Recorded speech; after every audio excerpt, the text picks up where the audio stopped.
Oke, kita berkumpul lagi di room utama. Welcome back for everyone. Kita akan melanjutkan mengenai apa yang kemudian disebut dengan daya dukung dan daya tampung lingkungan itu. Ya. Daya dukung itu pengertiannya adalah kemampuan suatu sistem untuk mendukung atau support aktivitas sampai pada level tertentu. Level tertentu ini apa maksudnya? Level tertentu ini berkaitan dengan upaya yang dilakukan. Gitu. Dan kalau itu memang benar-benar dilakukan, ya lingkungan kita itu punya kemampuan sampai titik tertentu, gitu. Atau sampai batas tertentu. Kalau itu diteruskan, ditambahkan lagi, ya bisa jebol. Gitu. Nah, dalam perspektif biofisik, maka daya dukung itu adalah jumlah maksimum populasi yang didukung. Jadi, kalau ternyata jarak tanam itu 1 meter, ya, kemudian masih ada batas bisa didukung sampai misalnya setengah meter, gitu ya. Tapi kalau lebih sempit lagi udah nggak bisa. Ya. Menurut undang-undang, tapi undang-undang lama ya ini tentang lingkungan hidup yang sekarang sudah masuk ke Undang-Undang Cipta Kerja itu, daya dukung lingkungan hidup adalah kemampuan lingkungan hidup untuk mendukung kehidupan manusia, makhluk hidup lain, dan keseimbangan keduanya. Sedangkan daya tampung adalah kemampuan lingkungan hidup untuk menyerap, jadi dia menampung zat, energi, atau komponen lain yang masuk atau dimasukkan ke dalamnya. Nah, kalau ODUM, daya dukung itu jumlah populasi organisme yang kehidupannya dapat didukung, tadi sama, jadi kapasitas maksimum. Sedangkan menurut undang-undang itu, daya dukung itu kemampuan untuk mendukung kehidupan atau keseimbangan keduanya antara manusia dan makhluk hidup lain. Jadi fokusnya adalah manusia. Nah, daya dukung itu dapat dilampaui. Ya. Daya dukung itu di dalam situasi alamiah itu dianggap state, gitu ya. Ya segitu-gitu terus. Tetapi teman-teman di kerekayasaan itu tidak selalu teman-teman fakultas teknik. Kerekayasaan itu juga bisa teman-teman yang di biotek. Gitu. Ada yang memandang bahwa daya dukung itu bisa dirubah. Kenapa? Karena balik lagi ke modelnya Job Douglas tadi, bahwa ada modal, ada tenaga kerja, ada teknologi, sehingga bisa diusahakan. Nah, kalau ada overshooting population, ya, populasi yang terlampau banyak, kerekayasaannya kemudian bisa memunculkan bagaimana mengembalikan atau mendukung pada upaya rehabilitasi maupun rekonstruksi. Misalnya nih, kaitannya dengan populasi, misalnya badak. Badak memerlukan area yang memungkinkan dia pergi kemudian pulang selama dia menjalankan atau mengikuti kehidupan dia sehari-hari.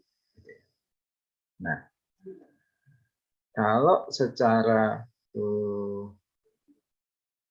alamiah, maka tentu akan perlu area yang luas sekali. Ya. sehingga dia bisa bergerak. Dia secara alamnya harus merasa pergi dan buang. Maka kemudian tempat penangkarannya yang dipakai, yang di alam, itu tetap dibatasi, jadi seperti ada pagar gitu.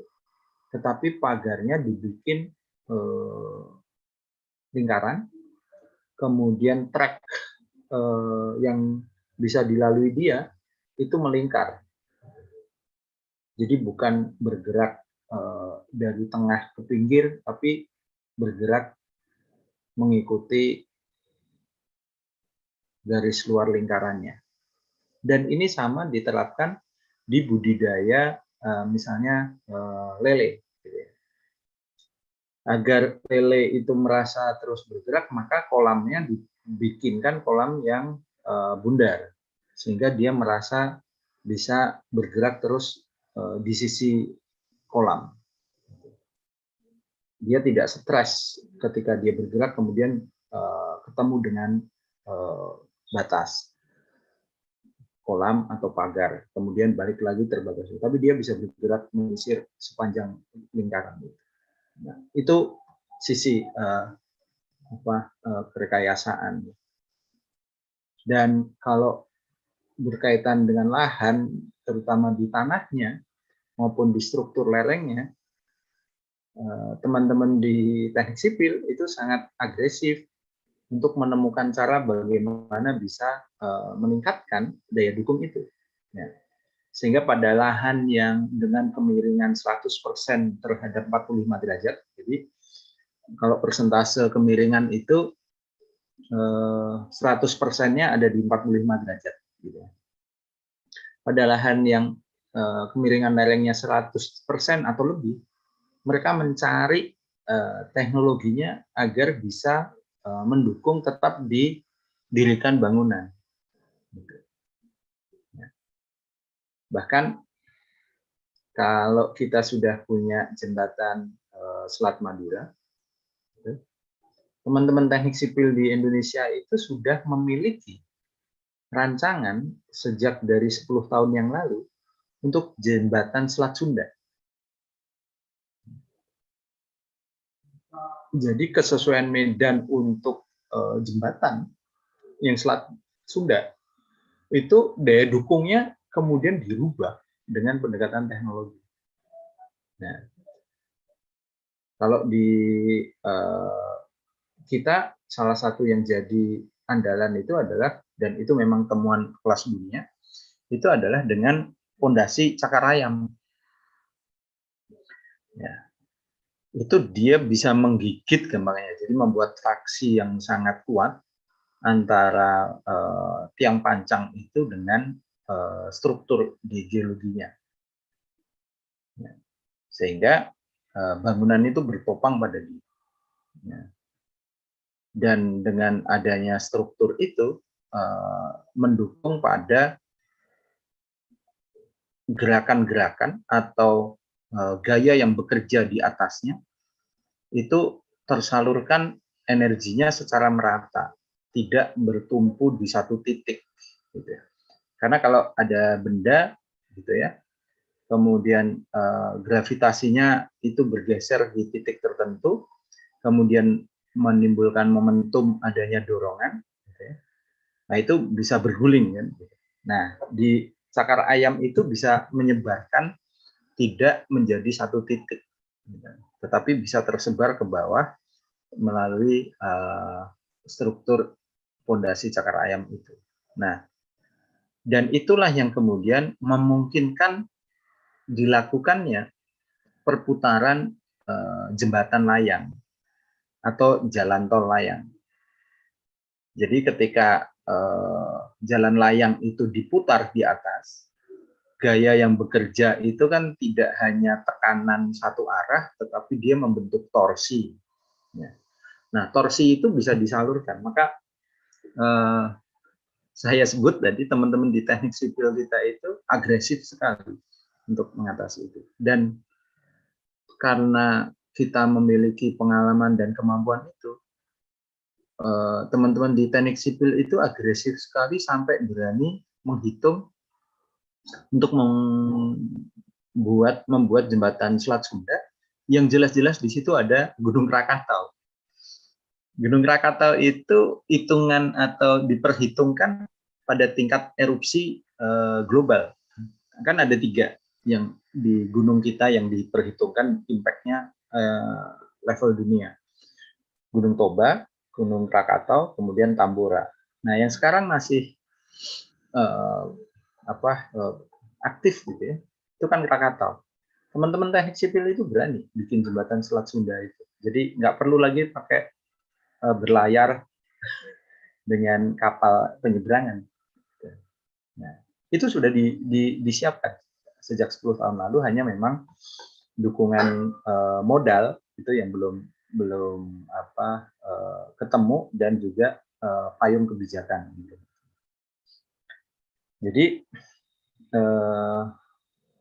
grafik atau diagram ini kalau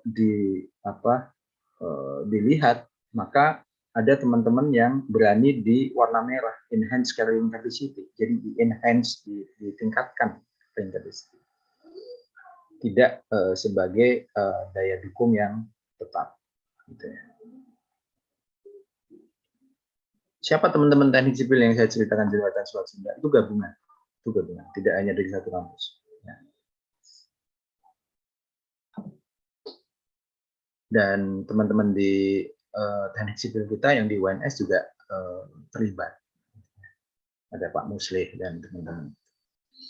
Nah, di daya tampung ini salah satu yang jadi ciri itu misalnya self purification.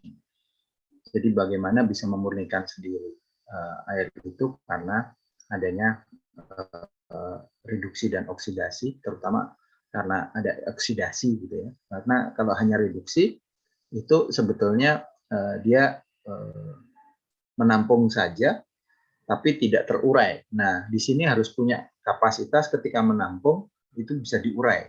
Gitu.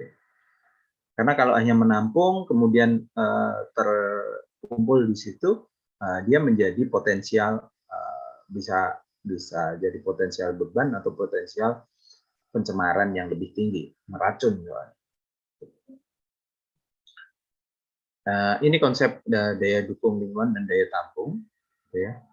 Sumber daya alam yang di bawah ini dari diagram alirnya tanah, sumber daya alam dan lingkungan, bahwa ada kapasitas tampung, menampung limbah, ada kapasitas penyediaan sumber daya alam. Nah, ini yang menjadi daya dukung. Jadi ketika sumber daya alam dan lingkungan ini ada inputan, ada import maupun ekspor, ada pengeluaran, sampai pada batas tertentu, carrying capacity daya dukung itu akan bisa menyelamatkan ekosistem. Tapi ketika daya dukung itu terlampaui, ekosistemnya menjadi rusak.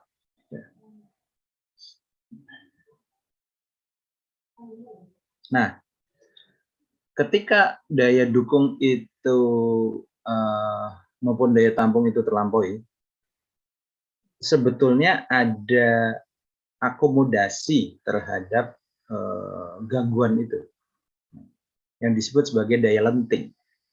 Daya lenting ini sekarang menjadi tren, gitu ya, karena kemudian diterjemahkan sebagai ketangguhan.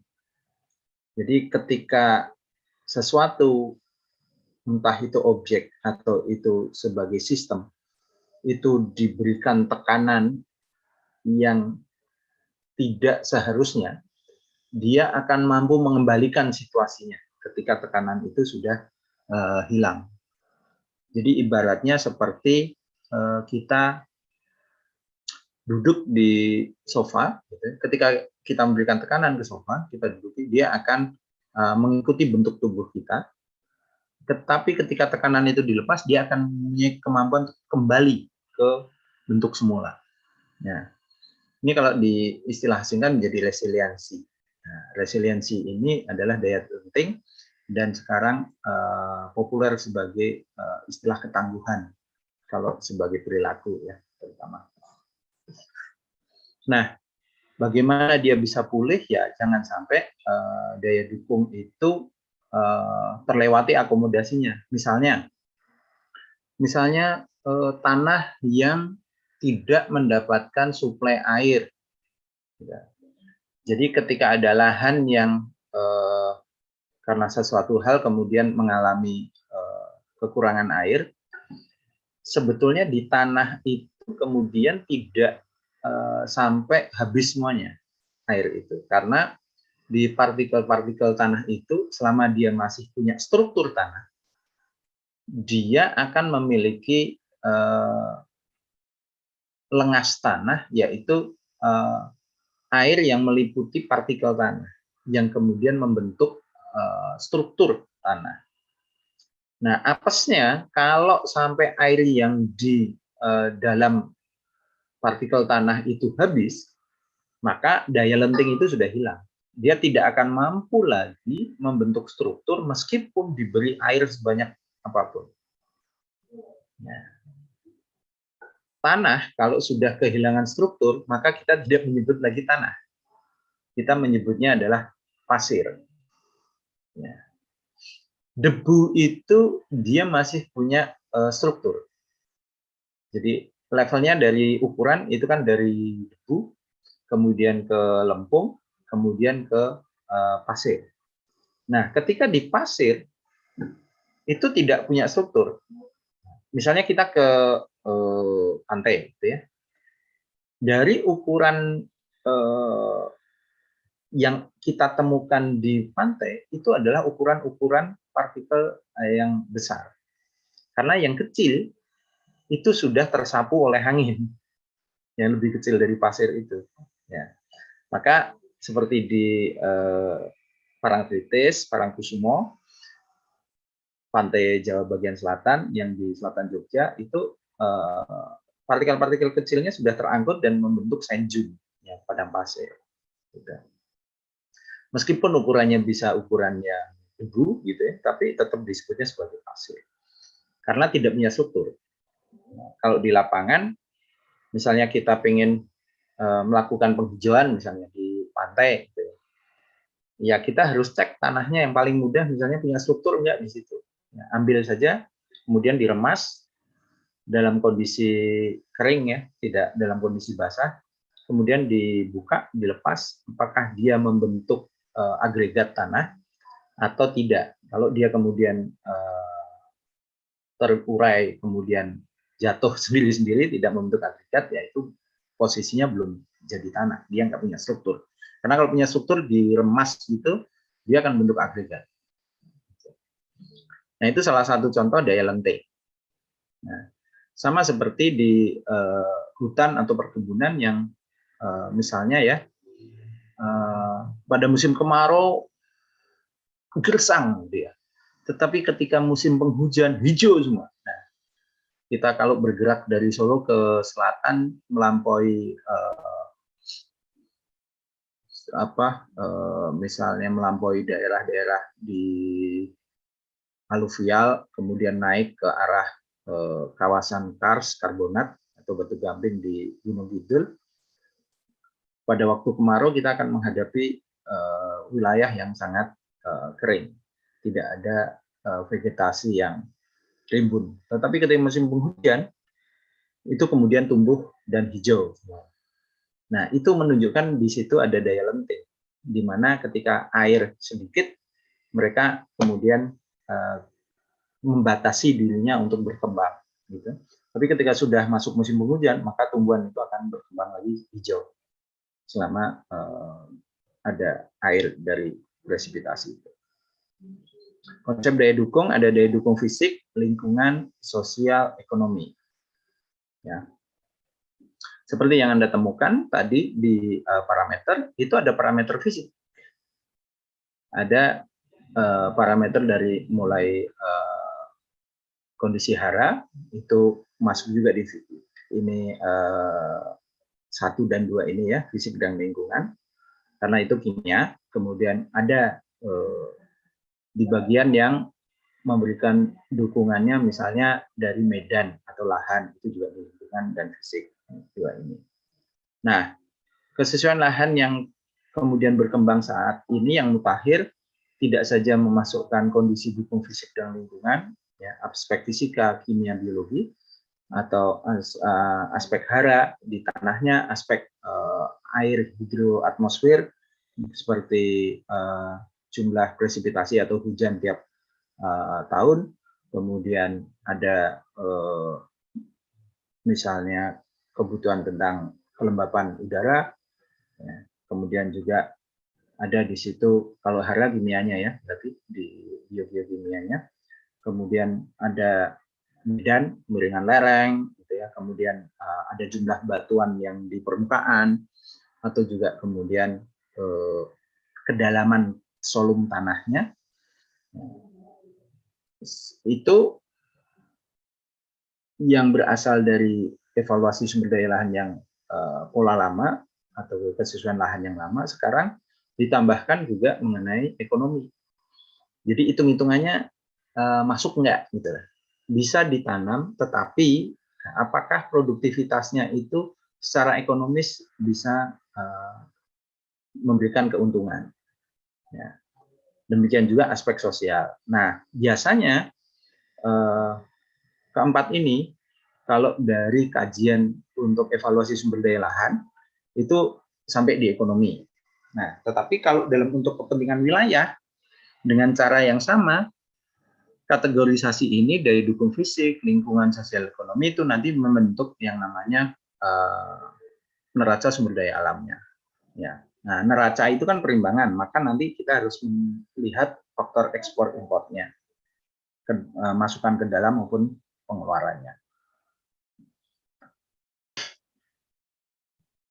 Jadi supportive capacity dan assimilation capacity adalah daya dukung lingkungan yang bisa disediakan, penyediaan, dan untuk menampungnya. Konsep-konsep daya dukung lingkungan suportif itu berbasis keterbatasannya, sumber daya lahan, sumber daya air. Ya, biasanya kalau lahan, sumber daya air juga sudah masuk. Kemudian daya dukung jasa lingkungan dari hutan, terumbu karang, ya, yang sudah kebentuk ekosistemnya. Kemudian daya dukung geologi. Kemudian ada potensi bencananya, bencana alam, kemudian bencana antropogenik.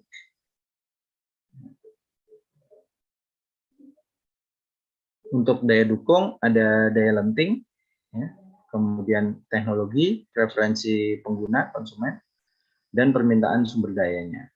Ya, maka ketika kita punya carrying capacity yang kemudian bisa di-enhance dengan adanya teknologi, maka harapannya permintaan terhadap sumber daya itu bisa semakin besar dan memenuhi kebutuhan. Ya. Tetapi sebetulnya jumlah saja tidak cukup kalau distribusinya tidak tepat. Ya.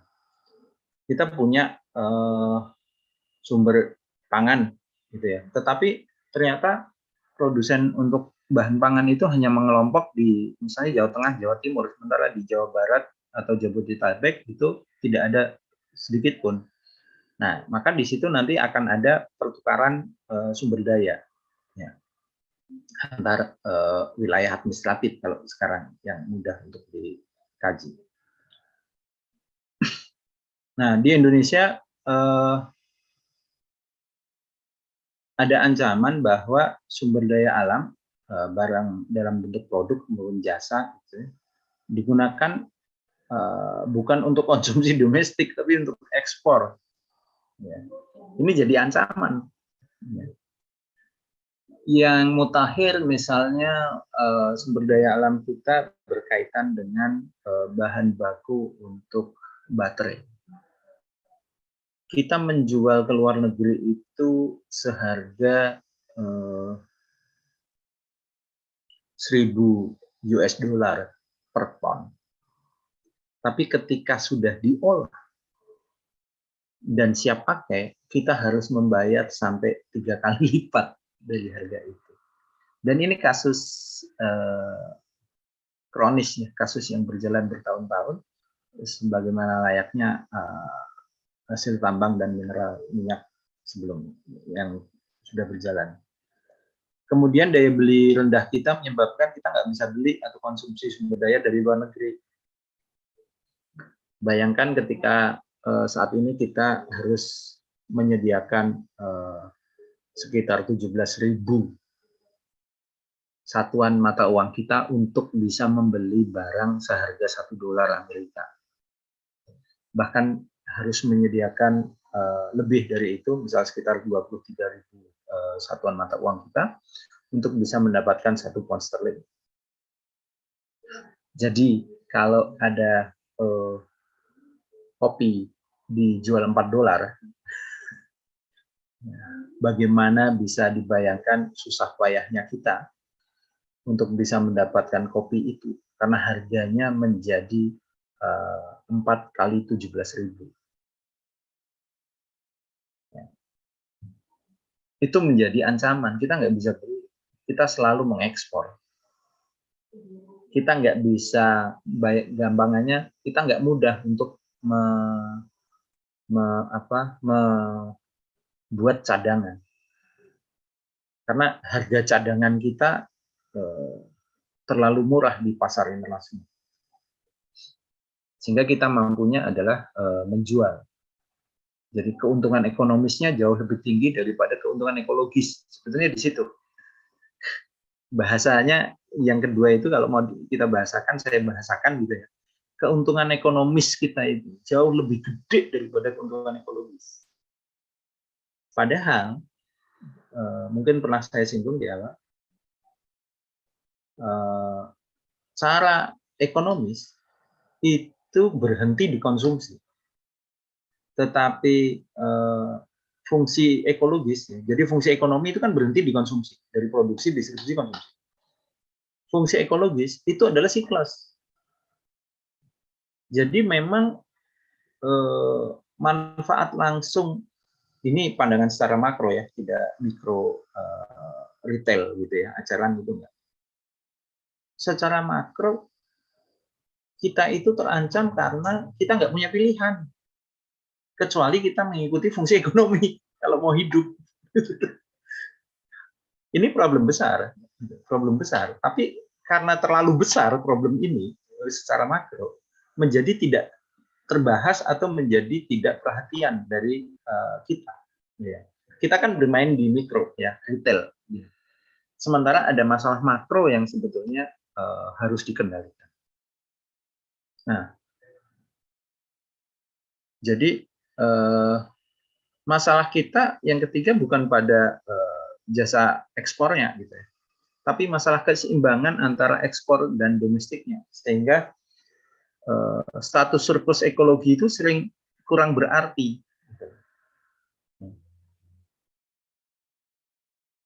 Bukan berapa kuantitas yang sebetulnya kita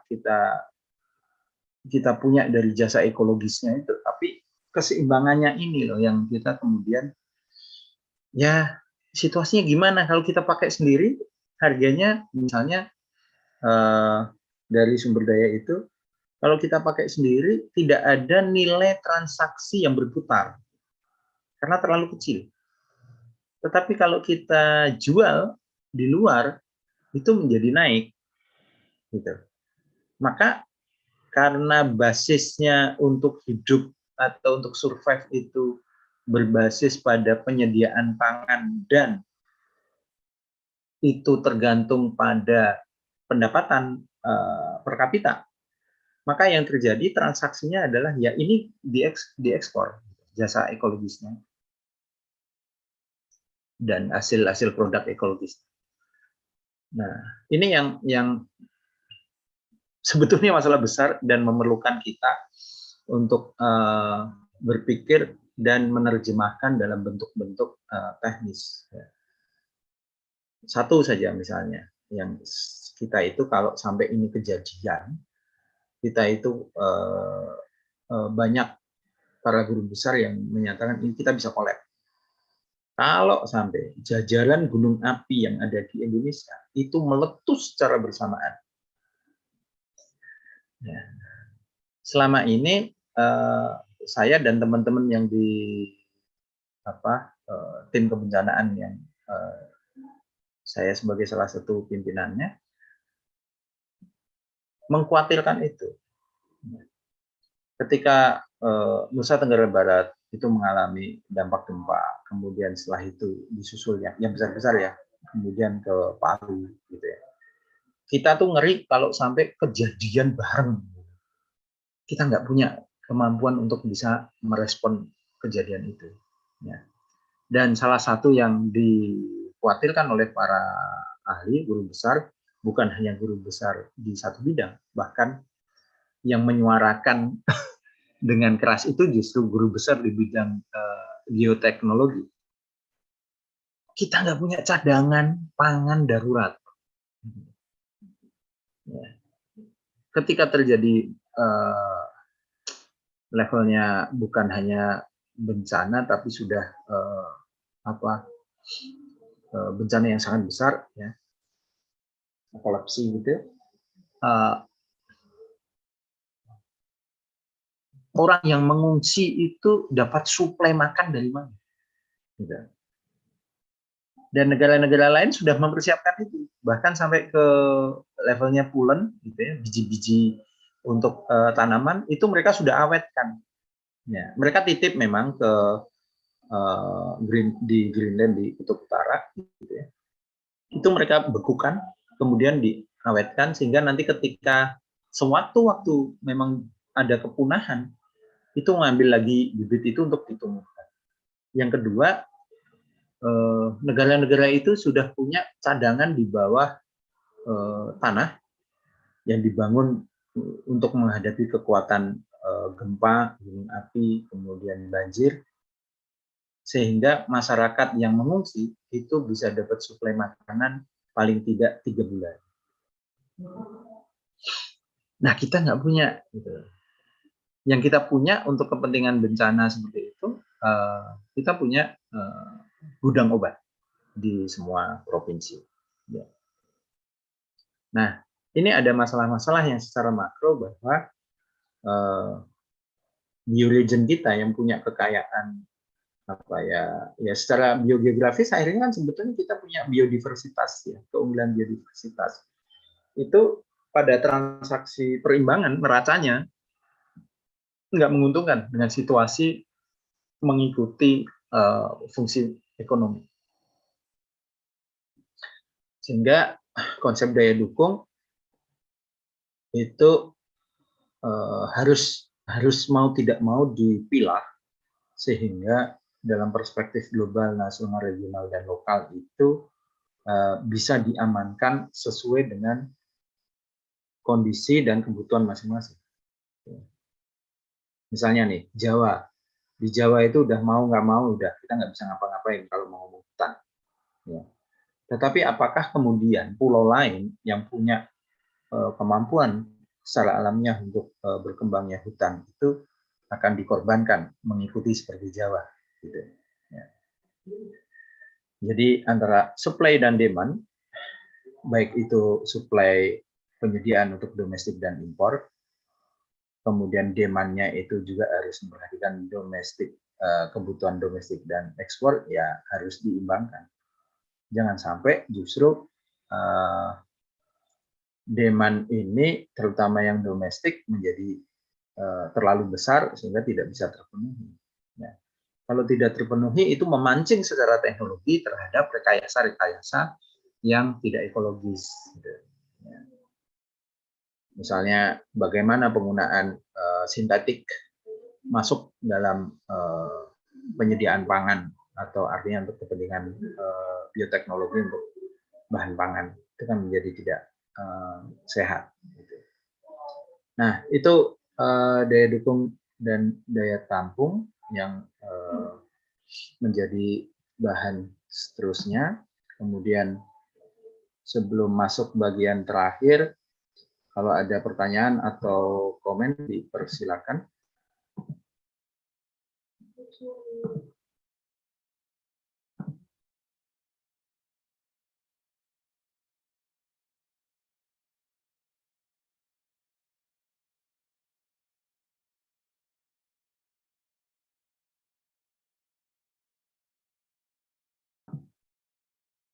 Tidak ada. Kalau tidak ada, saat itu saya kirim melalui chat. Ya.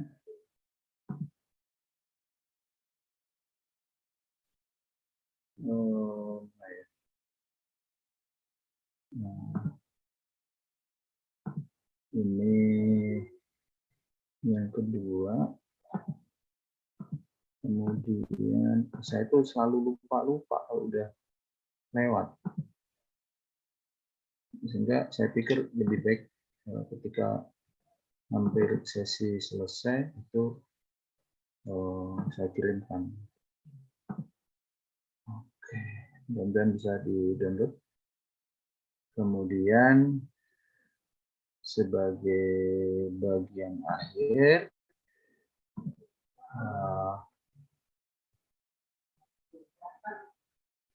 silakan bisa dicoba.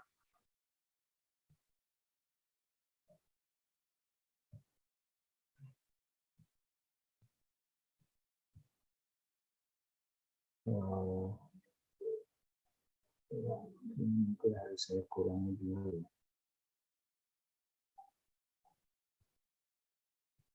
Oke.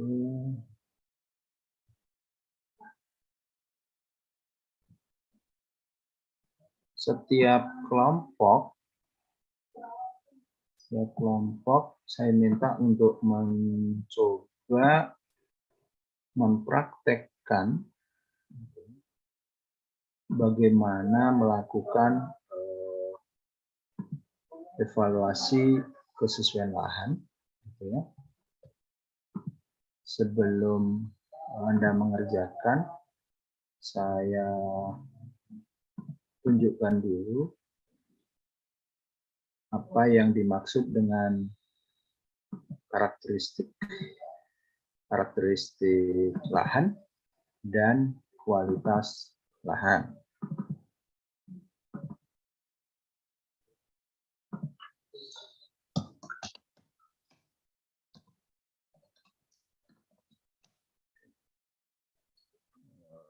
Saya share screen.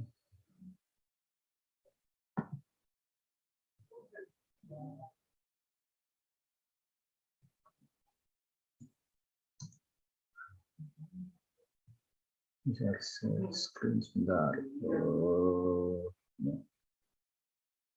Oke. Ini adalah yang dinamakan karakteristik lahan. Ada tadi kan sudah di kelompok sudah nemu bahan-bahan yang namanya SPT ya. SPT Satuan Pemetaan Tanah. Jadi ini ada 4 SPT ya. SPT 3, 4, 16, 27. Nah, masing-masing itu sudah diambil datanya.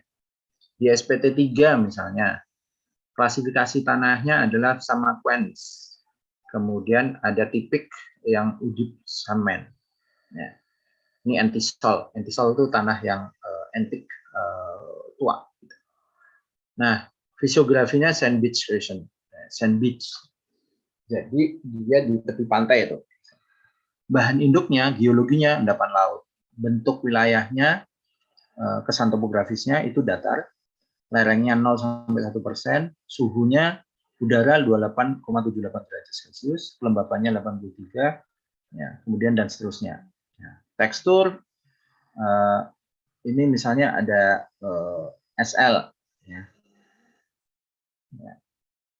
SL itu berarti sandy loam, LOM, sandy loam. Yang ini di sini kebalik, yang di bawah itu loamy sand.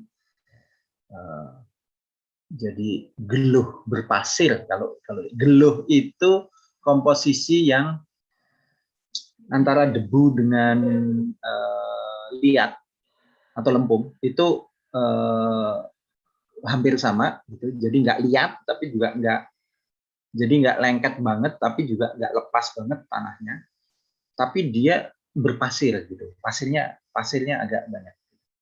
Yang di sini kebalik, yang di bawahnya.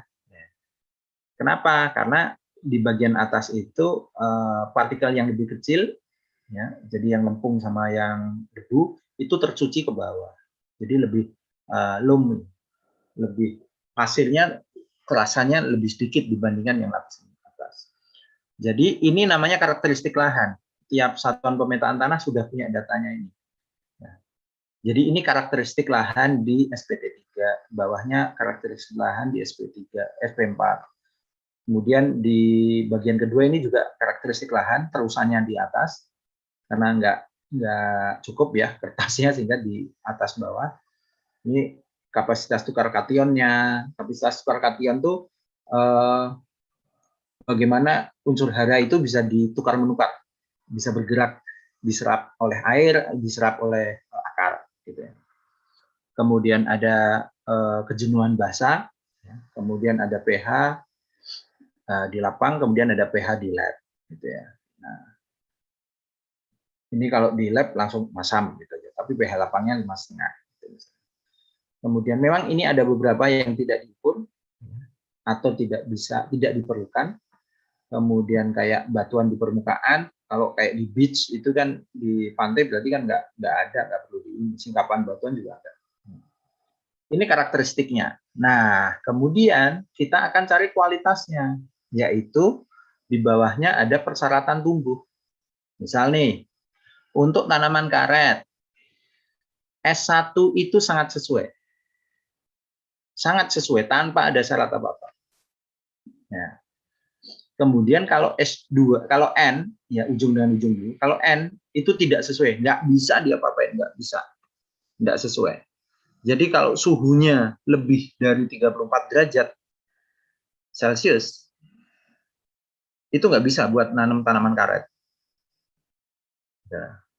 Tapi kalau suhunya dia itu di antara 30 sampai 34, dia masih bisa, tapi kelasnya bukan yang sangat sesuai.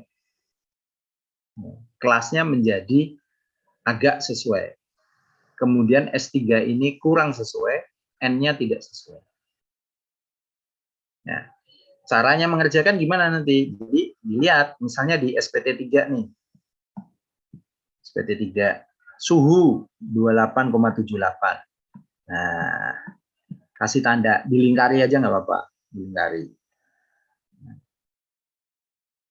Dikasih ini dulu tanda-tanda dulu. Nah, kemudian nanti baru dibikin dalam bentuk tabel, gitu. Nanti kalau sudah, tapi Anda cukup dilingkari aja nggak apa-apa di sini, dilingkari. Oh, curah hujan tahunannya berapa? Nanti dilingkari mana yang sesuai dengan karakteristiknya. Jadi data karakteristik tadi dimasukin ke sini untuk tahu kualitasnya. Kualitasnya ukurannya apa? Ini S1 itu kualitas yang paling sesuai, sangat sesuai, kurang sesuai, agak sesuai, kurang sesuai, kemudian tidak sesuai.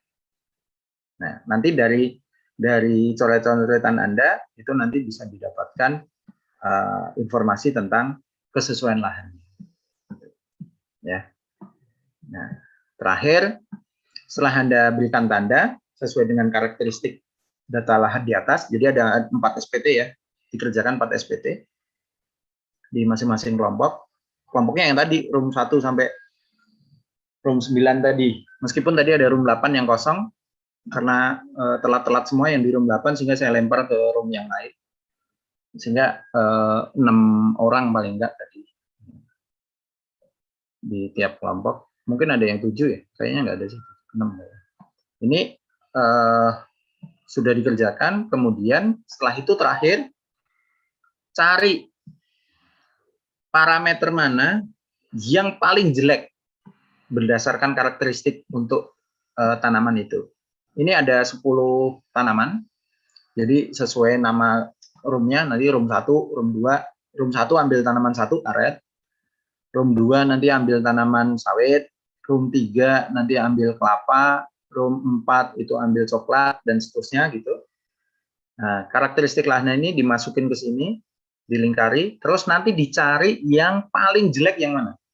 Misalnya nih, dari atas sampai ke mana, bawah sini ke C organik, ini segala macam, kemudian di bawahnya ini semuanya S1, kecuali lereng. ternyata lahan di SPT 4 misalnya, lerengnya itu masuknya di S3. Nah, ini namanya teknik matching. Faktor yang paling jelek itulah yang menentukan kualitas akhirnya.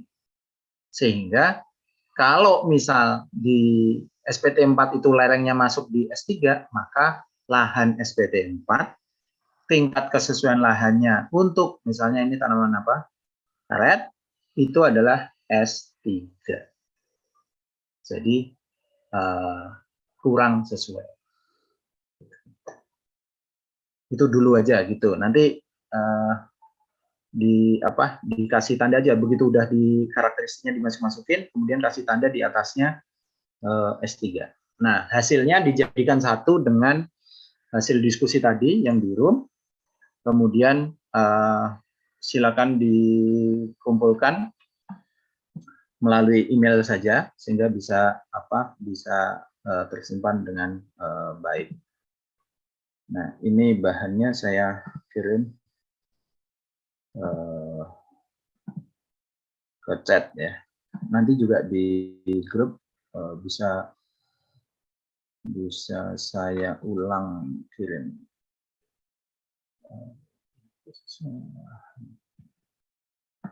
Latihan kesesuaian lahan itu posisinya di sini. Oh, bukan di sini. Ada pertanyaan? Saya izin bertanya, Pak. Oke, Mas, silakan. Untuk deadline kapan ya, Pak? Kemudian untuk pengiriman email itu perwakilan saja ya, Pak? Oh iya, perwakilan saja. Kemudian sebelum Kamis, saya kasih waktu agak panjang ya, karena kan semua mata kuliah sudah bergerak, praktikum juga sudah bergerak. Mudah-mudahan tidak membuat Anda overdosis gitu ya. Sehingga untuk yang ini saya berikan waktu sampai sebelum Kamis. Gitu. Kalau mau detail lagi, kapan berarti ya Rabu pukul 23.59 gitu ya.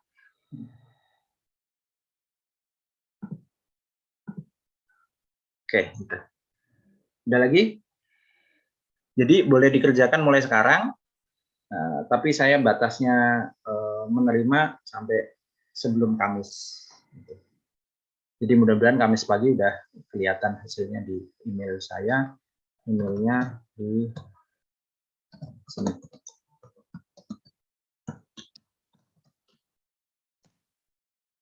Kemudian sebelum masuk ke UTS atau PTS, saya akan mereview materi dari 1 sampai 7, gitu ya.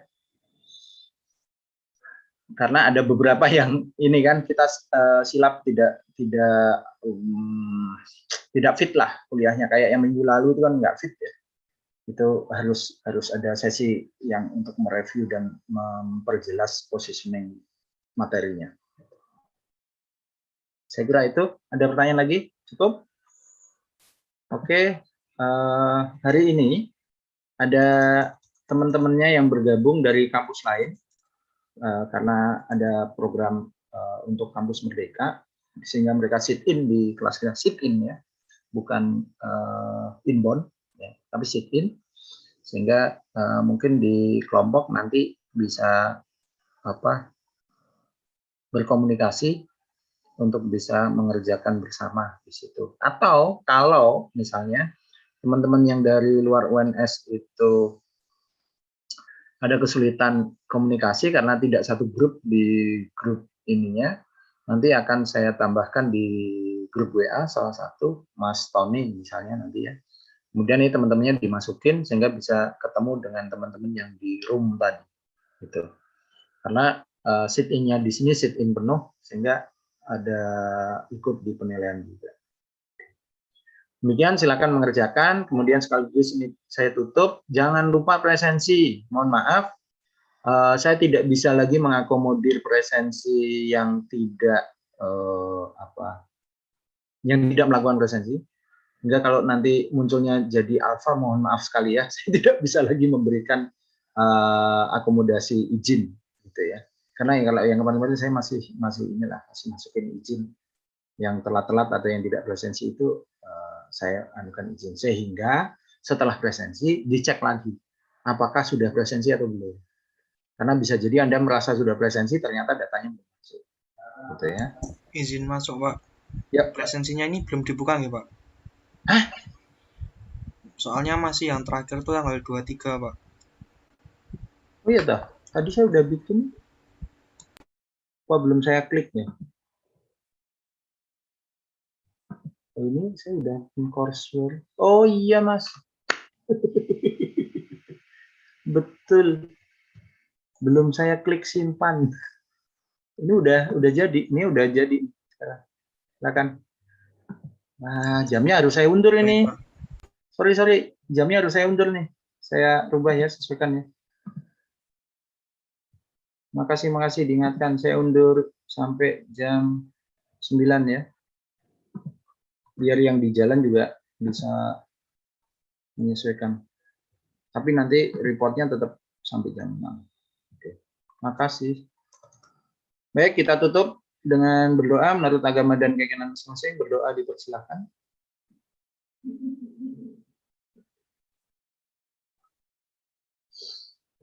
Cukup. Terima kasih. Sekian. Assalamualaikum warahmatullahi wabarakatuh. Salam sejahtera untuk semuanya. Jaga kesehatan. Mudah-mudahan kita bisa segera kuliah secara offline luring. Amin. Ya Rabbal alamin. Mohon izin. Terima kasih, Pak. Terima kasih, Pak. Ya, sama-sama semuanya. Terima kasih, Pak.